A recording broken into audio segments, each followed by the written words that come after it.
ma'am ngasi video se akhoi gi tarot card reading ni ko ado tarot card reading gi se ngasi gi se haidi relationship reading oina hai tare ko ado sida aina crystal oina tham ge ko haidi crystal se da gi apamba makhala se ste ko haidi clear quartz lere aduga amethyst lere ko katang purple chang ba se shade ta hai tare ko aduna clear quartz na sida lere aduga rose quartz na sida lere ko ahum se da gi hai tare ko aina sum machu se se phajai ne na traga haidi ngasi gi oina haidi ngathang khan da he clear quartz oina khan ge na traga amethyst oina khan ge khot ke kaina baina taraga khan bi ro ko adu sida khoi gi kaino se kaino hai kan se da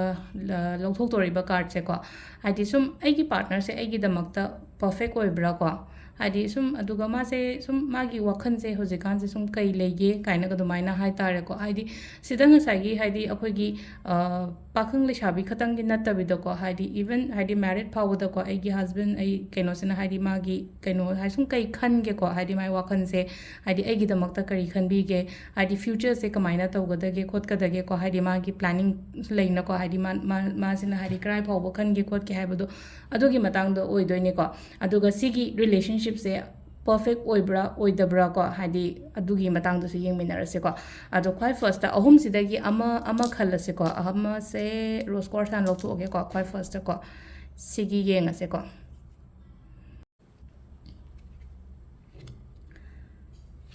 sida leire ko khoi card ahum se ko khwai first ke se ko hadi is he perfect or not hai bado hai tare ko ma se perfect oibra oidabra hai bado hai tare ko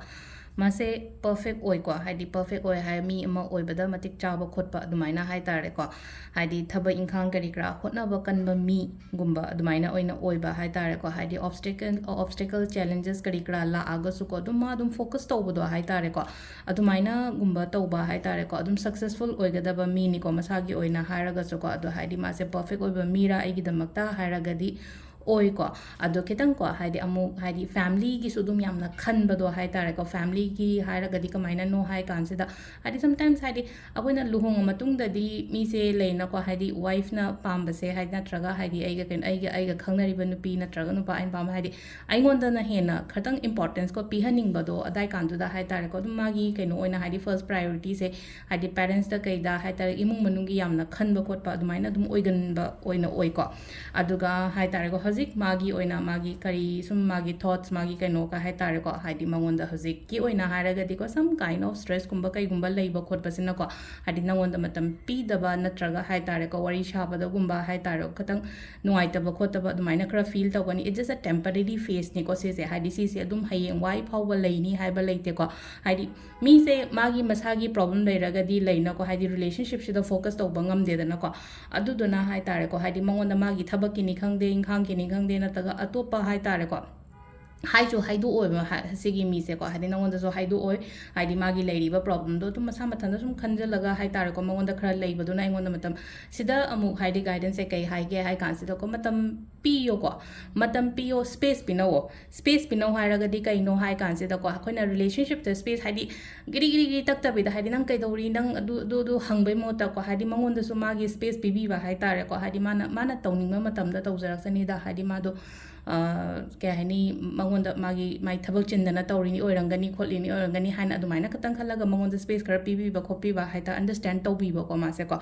अदुमाइना गुंबोइना लोइना बिउ को हजिक ओइना हाइरगदि अदुगा को हाइदि canoe से को हाइदि result से हाइतारे को हाइदि सिगी relationship के result से को अदुम फना लाकनी को अइना पामीबा मओंगदा हाइतारे को अइना पामीबा मओंगदा हाइदे रिजल्ट से आउटकम से पॉजिटिव ओइना लाकनी खितंग हजिक ओइना तप्पा वानेबा हाइदि हातु वातु अखोइना लुहोंग कैहोंगबा काय हारसिने को हाइदि खतंग डिले ओइबनी खंगदे नत्रगा ऑलरेडी मैरिड कुंबा लेरगा हाइदि हजिक अइना पामीबा परफेक्शन से हाइतारे को रिलेशनशिप दा हाइदि परफेक्शन अमा लाहनिंगबा नत्रगा हाइदि हाइदि अखोइगी समटाइम्स हाइदि अइगी सु खतंग ताबीबा खोटपीबा अदवाइन तौबो तारकनी बसिगी पोट मैम से तारकनी खतंग हाइदि को पेशेंस लेबियो खतंग ngaibio ko adu sida leire akhoigi ahambagi ko rose quartz khan bangai se ko ani shubagi se amethyst amu lokhoke ko e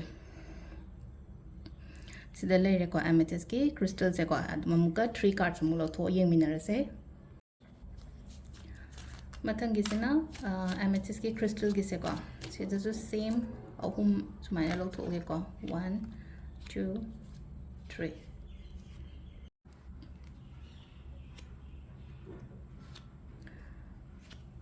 ꯁꯤꯗ ꯂꯩꯔꯦꯀꯣ ꯑꯩꯈꯣꯏꯒꯤ ꯑꯦꯃꯦꯊꯤꯁ ꯈꯟꯕ ꯉꯩꯒꯤ ꯑꯣꯏꯅ ꯍꯥꯏꯔꯒꯗꯤꯀꯣ ꯃꯥꯁꯦ ꯀꯣ ꯍꯥꯏꯗꯤ ꯍꯧꯖꯤꯛ ꯈ꯭ꯋꯥꯏ ꯀꯩꯅꯣ ꯍꯥꯏꯈꯤꯕꯗꯣ ꯍꯥꯏꯇꯥꯔꯦꯀꯣ ꯍꯥꯏꯗꯤ ꯄꯔꯐꯦꯛ ꯑꯣꯏꯕ꯭ꯔꯥ ꯑꯣꯏꯗꯕ꯭ꯔꯥ ꯍꯥꯏ ꯃꯇꯝꯗ ꯑꯣꯏꯗꯤ ꯑꯣꯏꯀꯣ ꯑꯣꯏꯔꯒꯁꯨ ꯌꯥꯝꯅꯀꯣ ꯍꯥꯏꯗꯤ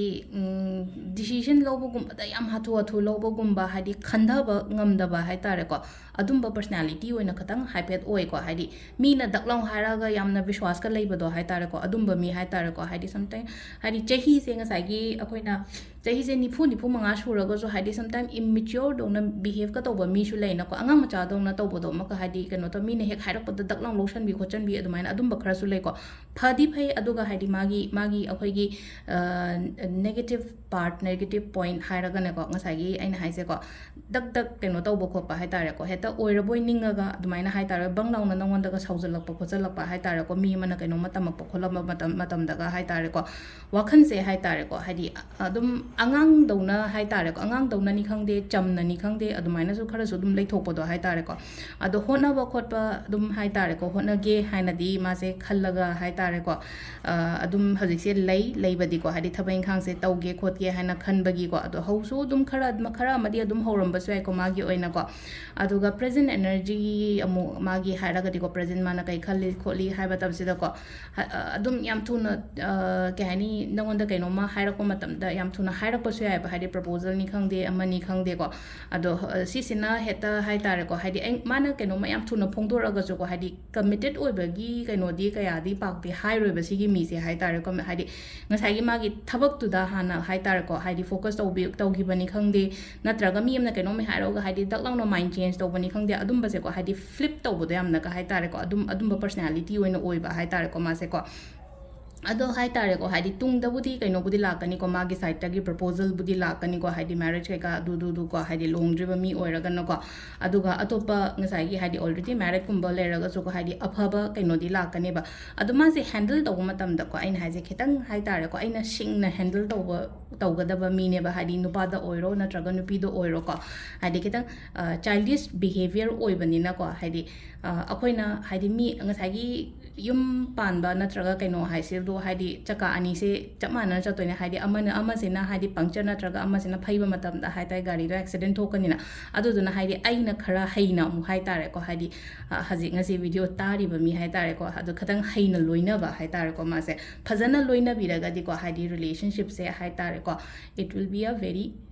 ꯁꯛꯁꯦꯁꯐꯨꯜ ꯔꯤꯂꯦꯁꯟship ꯍꯥꯏꯇꯥꯔꯦꯀꯣ ꯍꯥꯏꯗꯤ ꯐꯖꯅ ꯂꯣꯏꯅꯕ ꯈꯣꯠꯄ ꯑꯗꯨꯃꯥꯏꯅ ꯇꯧꯔꯒꯗꯤ ꯅꯠꯇ꯭ꯔꯒꯗꯤ ꯉꯁꯥꯏꯒꯤ ꯑꯩꯅ ꯍꯥꯏꯁꯦꯀꯣ ꯕ꯭ꯔꯦꯛ ꯐꯥꯗꯕꯁꯦꯀꯣ ꯀꯩꯅꯣꯝꯃ ꯇꯧꯕ ꯃꯇꯝꯗ ꯕ꯭ꯔꯦꯛ ꯐꯥꯍꯟꯕ ꯅꯠꯇ꯭ꯔꯒ ꯕ꯭ꯔꯦꯛ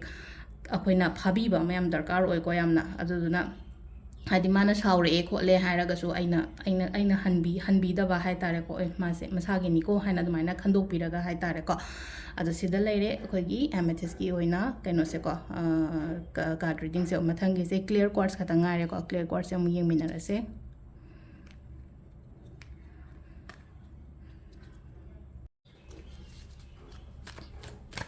ꯂꯥꯁꯀꯤ crystal 1 2 3 ꯁꯤꯗ ꯂꯩꯔꯦ ꯀꯥꯔꯗ ꯑꯍꯨꯝꯁꯦꯀꯣ ꯑꯗꯣ ꯈ꯭ꯋꯥꯏ ꯐꯔꯁꯀꯤꯁꯦ ꯍꯥꯏꯗꯤ ꯃꯥꯁꯦ ꯄꯔꯐꯦꯛ ꯑꯣꯏꯕ꯭ꯔꯥ ꯑꯣꯏꯗꯕ꯭ꯔꯥ ꯍꯥꯏ ꯃꯇꯝꯗꯀꯣ ꯃꯥꯁꯦ ꯑꯗꯨꯝ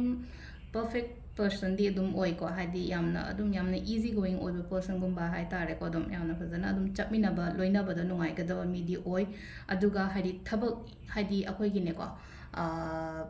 ꯊꯕꯛ ꯇꯧꯕ ꯃꯇꯝꯗ ꯌꯥꯝꯅ ꯄꯦꯁꯅꯦꯠ ꯑꯣꯏꯕ ꯍꯥꯏꯇꯥꯔꯦ ꯀꯩꯅꯣꯝꯃ ꯇꯧꯕ ꯃꯇꯝꯗ ꯌꯥꯝꯅ ꯄꯨꯛꯅꯤꯡ ꯆꯪꯅꯒ ꯇꯧꯖꯕꯗꯣ ꯃꯥꯒꯤ ꯀꯔꯤꯌꯔꯒꯤꯅꯦ ꯀꯥꯏꯅ ꯍꯥꯏꯔꯒꯗꯤ ꯕꯤꯖꯤꯅꯦꯁ ꯇꯧꯕꯒ ꯑꯣꯏꯅ ꯍꯥꯏꯔꯒꯁꯨꯀꯣ ꯑꯗꯨꯝ ꯃꯥꯁꯦ ꯍꯥꯏꯇꯥꯔꯦꯀꯣ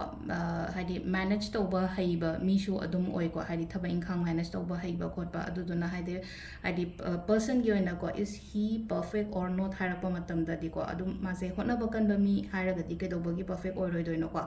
ꯑꯗꯨꯗꯨꯅ ꯑꯗꯨꯃꯥꯏꯅ ꯈꯔ ꯂꯩꯀꯣ ꯑꯗꯨꯒ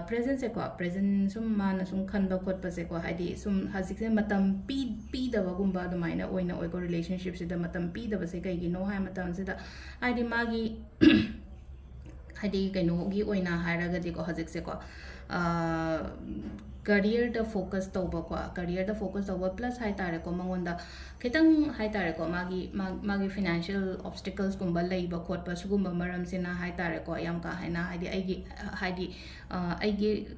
partner natraga aiga khangnari ba mi natraga aigi wife oiro ko haidi sida matam se kya pi ba ngamda ba khota ba ko aduduna haidi sida katang hai tare ko mi sina haidi sumaina tawrei se haidi mai lei thokpa na te ba nongondagi mai lei thokpa na te magi thabak tu na haidi thabak na lura agadi mi se kaino tawra khalak te da na kai so ai thabak kwai first adi thabak se important ni na ko adumana haidi first priority se haidi magi thabak ne haina bija ba hai tare do ngasai hai tare ko sida financially mi se katang haidi kaino gumba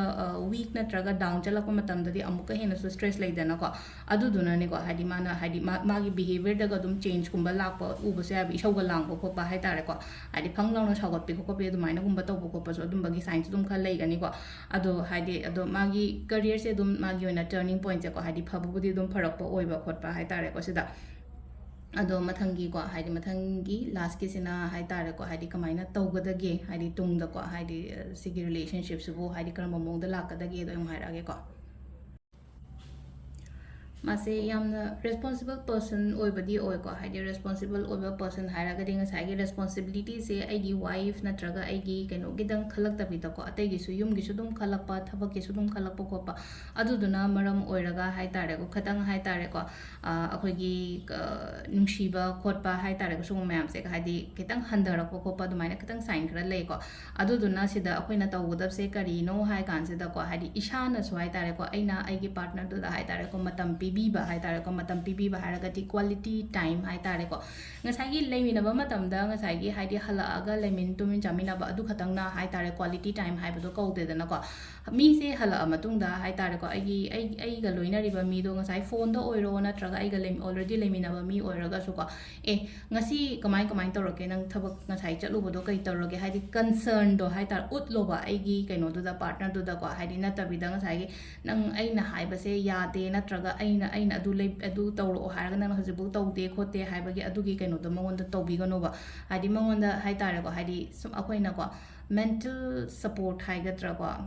mental support gumba hai tar ko sugumba se yamna pibi ba ma mathau tai ko mangonda adu taraga di ma gi life se hai tar ko haidi mana tawjari ba kholi ba mayam se successful oigani ba ko aduga khitang su ko haidi mana matam phangdre haina su khala se ba haidi chat se koi se yada ba khota ba mi oraga su ko haidi aina hai tar ko phajana themaga kholaga ko haidi social gumba ohen ba hai tar khitang socialize gumba ohen ba khitang koi ru se kaino minor se ngasi di sida chatlu se kholu se kaina ga hai tare ko ngasai gen hai se ko nungsiba romance kum ba se haidi create tawna ba khotna ba amma sina khara hai tare ko magi side tagi khara pirak traga de partner amma sina haidi effort to thada bi ba hai tare ko sida ado sida leire ko hai pet ngasi gi oina hai tare sida akoi gi relationship reading gi sida haidi is he perfect or not haidi mana kari hai pet khalli ge hojik se aduga se relationship se karam maina haidi karam ba mong da lakadage hai ba to adugi matang da ko sida leire video se ko thank you